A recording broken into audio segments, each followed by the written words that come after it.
Students, हम start करने जा रहे हैं जेनेटिक्स को और पहले लेक्चर के अंदर हम इसकी बेसिक डिटेल्स की तरफ चलेंगे। चंद एक बेसिक टर्मिनोलॉजीज़ को हम पढ़ेंगे और उसके बाद इसके बाकी पोर्शन की तरफ चलेंगे। इन बेसिक डिटेल्स के अंदर सबसे पहली चीज़ जो हमारे पास मौजूद है सेल के लेवल पर, आपने पढ़ा होगा कि cell contains nucleus and inside the nucleus there are chromosomes.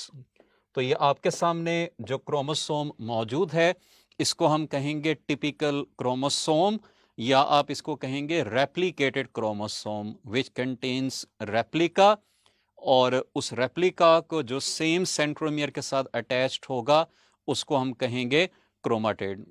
तो ये हमारे पास क्रोमोसोम मौजूद है। It's central region is called the centromere. Centromere represents the primary constriction, ये कंस्ट्रिक्टेड एरिया होगा। अगर इसके अलावा कहीं और कोई कंस्ट्रिक्शन मौजूद होगी तो उसको हम कहेंगे सेकेंडरी कंस्ट्रिक्शन। इस सेंट्रोमियर के साथ अटैच्ड होते हैं आर्म्स, और उन आर्म्स को हम कहते हैं क्रोमाटिड्स। मैंने बताया कि these chromatids are the exact replica of the chromosome, और यहाँ पर इन दोनों क्रोमाटिड्स को हम कहेंगे sister chromatids. These sister chromatids contain identical copies of the DNA molecules, यानी जैसा डीएनए यहाँ पर मौजूद होगा 100% सेम डीएनए यहाँ पर भी मौजूद होगा। यानी अगर यहाँ पर किसी ट्रेट की डोमिनेंट अलील मौजूद होगी तो यहाँ पर भी डोमिनेंट अलील मौजूद होगी, या अगर इधर रिसेसिव फॉर्म मौजूद होगी तो यहाँ पर भी रिसेसिव फॉर्म मौजूद होगी। तो ये आपने याद रखना है, सेंट्रोमियर को, क्रोमाटिड्स को, और उसके बाद सिस्टर क्रोमाटिड्स को। और इसी लेवल पर आप पढ़ते हैं एक एरिया जिसको हम कहते हैं kinetochore area. This kinetochore area is the site for the attachment of kinetochore fibers during the cell division. So chromosome contains two important components, जो major components हैं. These are proteins and DNA, और ये हमारे पास DNA का molecule मौजूद है। Normally आपने याद रखना है कि one chromosome contains one molecule of DNA. So if we are having 46 chromosomes, then it means that we will be having 46 molecules of DNA in these chromosomes. और अल्टीमेटली जब सेल ने डिवाइड होना है तो ये नंबर डबल हो जाएगा during the cell division, ताकि दोनों सेल्स के अंदर 46 DNA के मॉलिक्यूल्स चले जाएं। So one chromosome contains one complete molecule of DNA that will be a long molecule, it will be unbroken. और इस डीएनए के ऊपर मौजूद होती हैं जीन्स। तो जीन्स क्या हैं? These are the segments of DNA that specify one messenger RNA or one polypeptide chain, or they will be controlling one trait.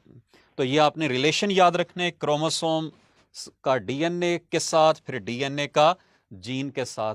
तो हमारे पास जीन सबसे पहले आएगी, हमने क्योंकि जेनेटिक्स पढ़नी है, which is the study of genes and their inheritance. तो जीन हम किसको कहेंगे?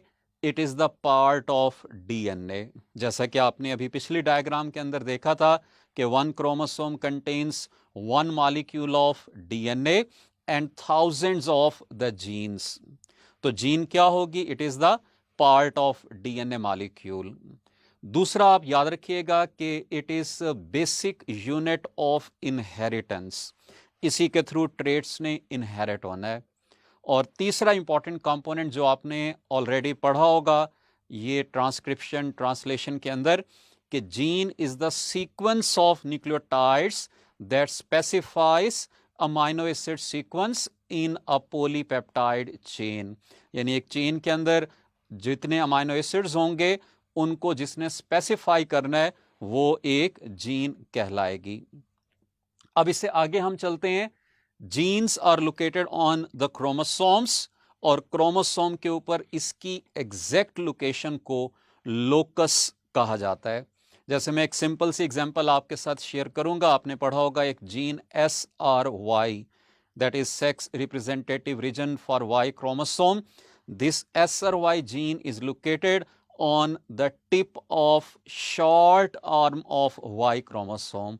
तो ये हम एक्चुअली उसकी लोकेशन को बता रहे होते हैं। अब जैसा आप ह्यूमन बॉडी के अंदर पढ़ते हैं कि क्रोमोसोम्स पेयर्स की फॉर्म में होते हैं, इसी तरह से याद रखिएगा कि most of the genes also exist in form of pairs. कुछ पेयर्स की फॉर्म में नहीं भी एग्जिस्ट करेंगे, जैसे SRY उसकी एग्जांपल है कि ये पेयर की फॉर्म में नहीं होगी, but majority of the genes are found in form of pairs, और इन पेयर के मेंबर्स को हम कहते हैं अलील्स। तो alleles are the alternative form of a gene.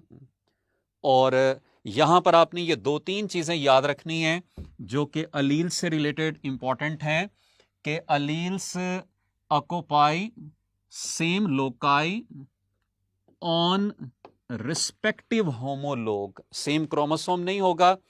अलील हम किनको कह रहे हैं? That occupy same loci on respective homologue, they belong to same gene pair and they control same trait. तो same loci, same gene pair और same trait को ये regulate कर रही होंगी, इनको हम अलील्स का नाम देंगे। सो ये आपने सबसे पहली टर्म्स को याद रखना है कि जीन किसको कहते हैं, लोकस किसको कहते हैं, जीन पेयर हम किसको कहेंगे, और अलील हम किसको कहेंगे। अब हम चलेंगे अलील की डिफरेंट फॉर्म्स की तरफ। ये हमारे पास 2 क्रोमोसोम्स मौजूद हैं और इन पर हम देखेंगे कि अलील्स की अरेंजमेंट क्या होगी, उनको हम किस तरह से आपस में रिलेट करेंगे। ये हमारे पास एक जीन पेयर मौजूद है जिसके अंदर मैंने ट्रेट या जीन आप कंसीडर कर लें A, और दोनों को मैंने कैपिटल से लिखा है। कैपिटल अब यहां पर मतलब ये होगा कि ये दोनों अलील्स एक जैसी हैं। So if both alleles are identical तो हम इनको नाम दे देंगे आइडेंटिकल अलील्स का, और इस पेयर को हम कह देंगे होमोजाइगस पेयर। यानी अलील्स को कहेंगे आइडेंटिकल अलील्स, पेयर को कहेंगे होमोजाइगस पेयर, और जिस इंडिविजुअल के अंदर ये कॉम्बिनेशन मौजूद होगा उसको कहेंगे होमोजाइगोट। इसी तरह से अगर ये अलील्स हैं डिफरेंट, जैसे यहां पे आप देख रहे हैं कि ये कैपिटल B है, ये स्मॉल b है, तो ऐसी अलील्स को हम कहेंगे अल्टर्ड अलील्स। ये इनके लिए टर्म यूज करेंगे। इनके पेयर को कहेंगे हेट्रोजाइगस, और जिस इंडिविजुअल के अंदर ये कॉम्बिनेशन मौजूद होगा इसको हम कहेंगे हेट्रोजाइगोट।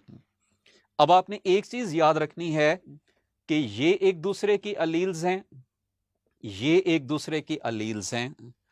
अगर हम इनका आपस में रिलेशन लेंगे तो ये जीन्स होंगे, यानी there are 2 genes present on the same chromosome. So ये दोनों जीन्स को रिप्रेजेंट कर रही हैं, ये दोनों एक दूसरे की अलील्स हैं, और ये दोनों भी एक दूसरे की अलील्स कहलाएंगी।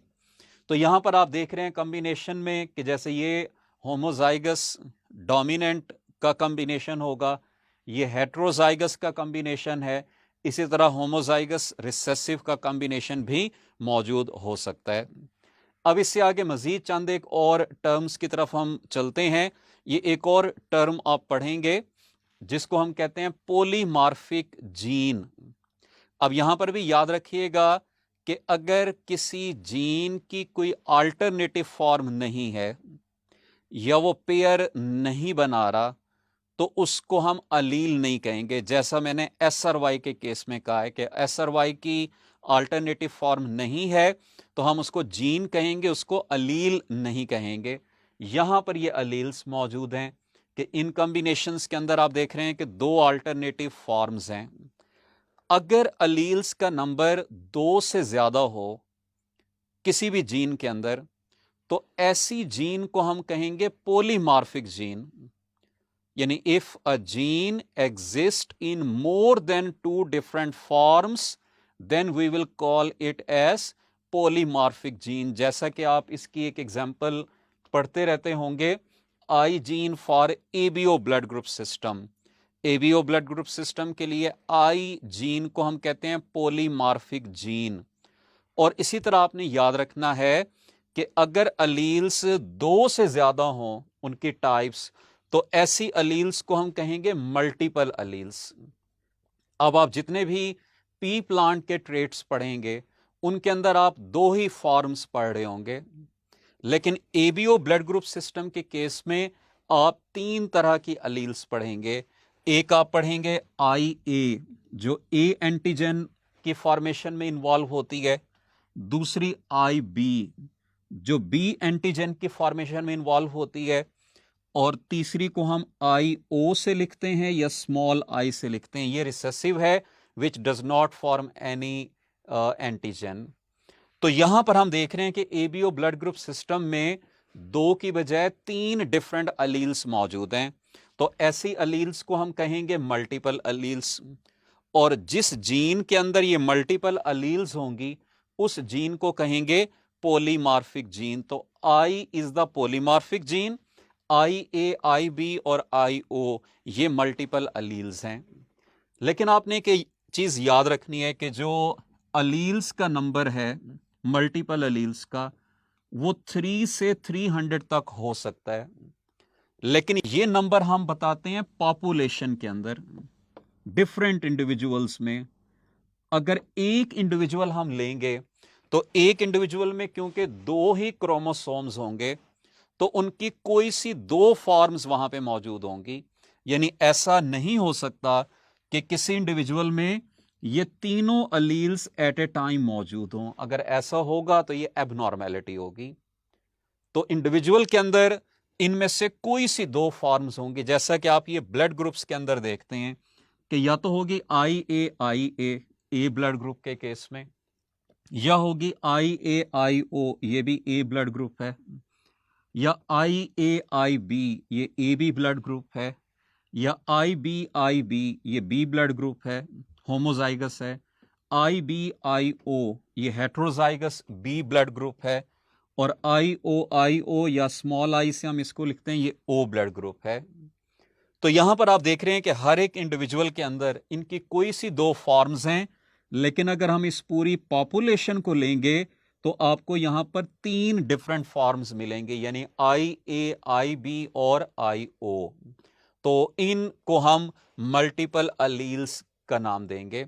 तो ये आपने टर्म याद रखनी है कि पॉलीमॉर्फिक जीन किसको कहते हैं और मल्टीपल अलील किसको कहते हैं। तो अब तक हमने जीन के बारे में पढ़ा, फिर अलील, फिर अल्टर्ड अलील, आइडेंटिकल अलील, फिर पॉलीमॉर्फिक जीन, उसके बाद हमने मल्टीपल अलील्स को पढ़ा। अब चलते हैं चंद एक और मजीद टर्मिनोलॉजीज की तरफ। ये जेनेटिक्स के अंदर आप एक टर्म फ्रीक्वेंटली पढ़ेंगे जिसको हम ट्रेट कहते हैं। अब ट्रेट जेनेटिक्स में किसी भी उस करैक्टर को कहा जाता है that is controlled by the genes. जैसे यहां पर आप एग्जाम्पल में पढ़ेंगे ह्यूमन हाइट को या पी प्लांट की हाइट को, तो this would be a trait. फिर उसके बाद उसकी फिजिकल अपीयरेंस को फिनोटाइप कहा जाता है। जैसे हाइट ट्रेट है तो टॉल और शॉर्ट ये क्या होंगी, these will be the phenotypes. इसी तरह से इसके जेनेटिक मेकअप को हम कहते हैं जीनोटाइप।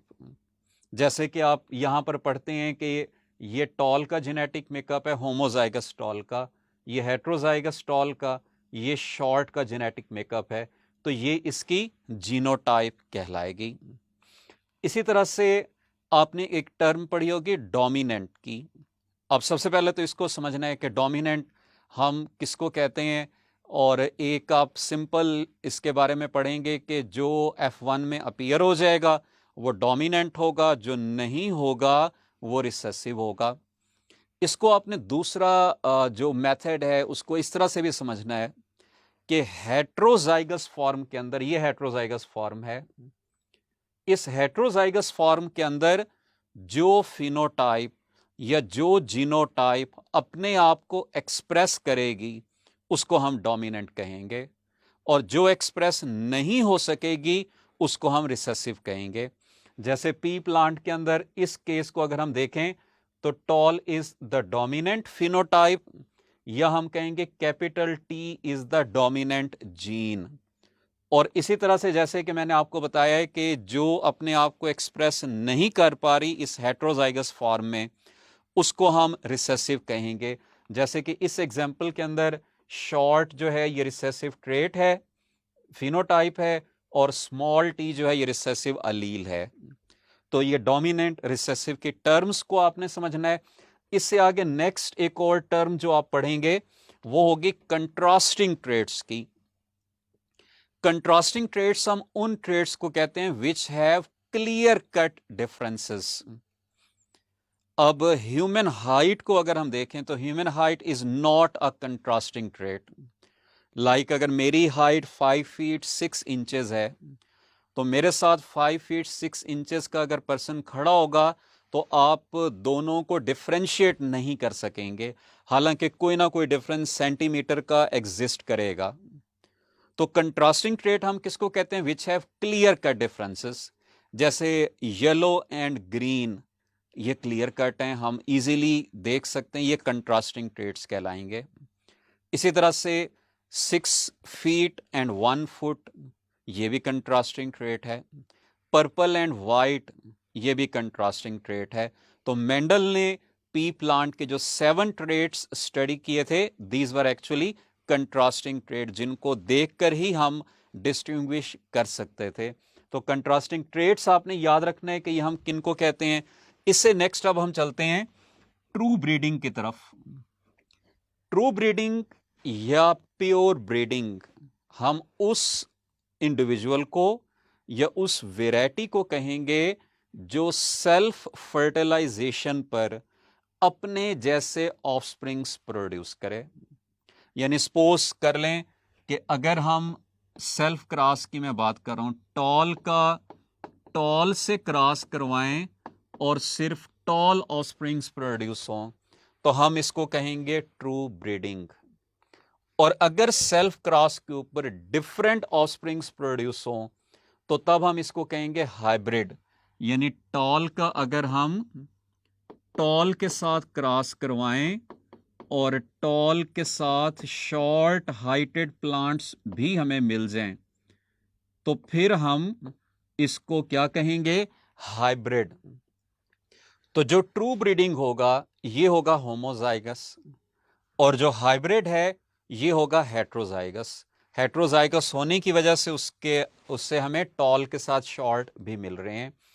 अब जो आप आगे क्रॉसेस पढ़ोगे मेंडल्स के लॉस के अंदर, उनमें ये 2 टर्म्स यूज होंगी, मोनोहाइब्रिड और डाइहाइब्रिड। यानी अगर हम किसी क्रॉस के अंदर एक ट्रेट को फॉलो कर रहे हैं तो उसको हम मोनोहाइब्रिड कह देंगे, या ऐसा इंडिविजुअल जो एक ट्रेट में डिफरेंस शो कर रहा है उसको मोनोहाइब्रिड कहेंगे। अगर 2 में डिफरेंस शो कर रहा है तो उसको डाइहाइब्रिड कह देंगे। कि लाइक अगर हम सिर्फ हाइट को स्टडी कर रहे हैं तो ये मोनोहाइब्रिड है, लेकिन अगर हम सीड शेप और सीड कलर दोनों को इकट्ठा स्टडी करें तो ये डाई हाइब्रिड कहलाएगा। इसी तरह से आप ये डिफरेंट जनरेशन्स पढ़ेंगे, उनके सिंबल्स मैंने लिखे हैं। जहां पे भी पी का वर्ड यूज होगा it will stand for parental generation, and F will stand for filial generation. Filial कहते हैं प्रोजिनी को, अगली जनरेशन को। तो पहली जनरेशन आएगी तो उसको F1 कह देंगे, उससे अगली आएगी F2, उससे अगली F3। तो ये आपने टर्मिनोलॉजीज को याद रखना होगा। जैसे कि आपने यहां पे पढ़ा था कि जो जीनोटाइप है, genotype is the genetic composition of a trait. ये एक ट्रेट को रिप्रेजेंट करती है, लेकिन एक इंडिविजुअल का जो जेनेटिक मेकअप होगा उसको हम जीनोम का नाम देते हैं। Genome represents genetic makeup of an individual. और इसी तरह से याद रखिएगा कि अगर कंप्लीट पॉपुलेशन के अंदर हम उस ट्रेट की जीन्स को ले रहे हैं तो इसको जीन पूल का नाम देंगे। यानी जीनोटाइप ट्रेट के लिए, जीनोम इंडिविजुअल के लिए, और जीन पूल ये पॉपुलेशन के लिए टर्म यूज होगी। अब हम चलेंगे towards the 7 traits of the P plant that were studied by the Mendel in his experiments. और आपने ये याद रखना है कि मेंडल ने पी प्लांट को इसलिए सिलेक्ट किया था कि एक तो इसके अंदर कंट्रास्टिंग ट्रेट्स हैं, it is easy to harvest और it is easy to cultivate, it has short generation time, और इनको हम इजीली स्टडी कर सकते हैं किसी भी स्मॉल प्लेस के ऊपर। ये हमारे पास वो 7 ट्रेट्स मौजूद हैं which were studied by the Mendel in his experiments. इसमें से जो फर्स्ट वन हमारे पास आ रहा है दैट इज फ्लावर कलर। अब याद रखिएगा flower colour is a trait और ये इसकी फिनोटाइप्स हैं पर्पल और वाइट। पर्पल जो है ये डोमिनेंट को रिप्रेजेंट कर रही है और वाइट जो है ये रिसेसिव को रिप्रेजेंट कर रही है। इसी तरह से plant height is another trait, उसमें tall is dominant and short is recessive in phenotype. Seed colour की तरफ अगर हम चलें तो yellow is dominant over the green. इसी तरह से सीड शेप के अंदर round is dominant over the wrinkled, और जो पॉड कलर है, फली का कलर है, ये इस सीड के कलर के अपोजिट हो जाएगा। यानी पॉड कलर के केस में green will be dominant and yellow will be recessive. इसी तरह से पॉड शेप की तरफ अगर हम जाएं तो इन्फ्लेटेड फुल या जो फूली होगी वो डोमिनेंट है और कंस्ट्रिक्टेड या फ्लैट ये रिसेसिव होगी। और लास्ट में फ्लावर की पोजीशन की तरफ अगर हम जाएं तो एक्सियल जो है ये डोमिनेंट होगी। एक्सियल का मतलब है कि लीफ की एक्सेस पे प्रोड्यूस होगी, और टर्मिनल जो है ये रिसेसिव होगी। टर्मिनल का मतलब है कि वो उस एक्सेस की टर्मिनल के ऊपर, एंड के ऊपर प्रोड्यूस होगी। सो ये हमारा लेक्चर था that was about the basic terminologies of the genetics, जो आप आगे तमाम टॉपिक्स के अंदर पढ़ेंगे। इनके रिव्यू के लिए हम ये चंद एक क्वेश्चंस को देख लेते हैं ताकि ये सारी चीज़ें आप रिव्यू कर लें, रिकॉल कर लें। क्वेश्चन नंबर 1 हमारे पास है, which of the following is true for gene.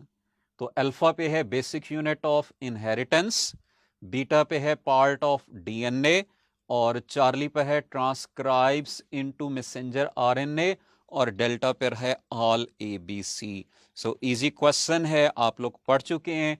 Delta will be the correct option. ये तीनों ही जीन से रिलेटेड टर्म्स हैं, स्टेटमेंट्स हैं। क्वेश्चन नंबर 2 है, such a gene having more than 2 different types of alleles is allele, multiple allele, pleiotropic gene, polymorphic gene।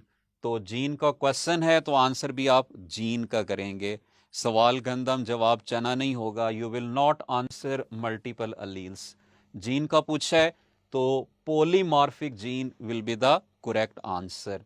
Question number 3 है, purple colour of flower in pea plant is trait, phenotype, genotype, quality.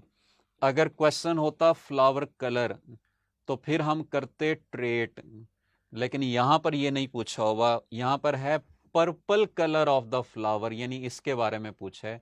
तो purple colour क्या है, उसकी phenotype कहलाएगी। Flower colour ये trait होगा। Question number 4, it represents genetic makeup of a trait. एक trait का पूछा है। Phenotype, genotype, genome, gene pool. आपने अभी पढ़ा है कि अगर एक ट्रेट का जेनेटिक मेकअप हम लेंगे तो उसको हम जीनोटाइप कहेंगे। So beta is the correct answer.